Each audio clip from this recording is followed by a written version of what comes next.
Mark as distinguished speaker at the lectureship on the Book of Hebrews conducted on May 13 to 16, 2025 at Church of Christ Spiritual Prince City.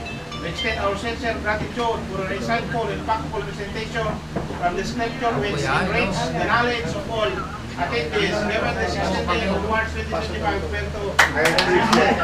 Thank you very much. My pleasure.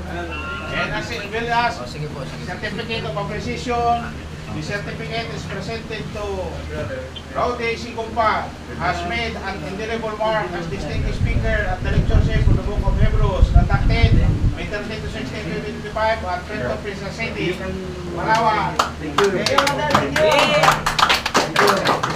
And the last one is for Sister T. Sigumpa.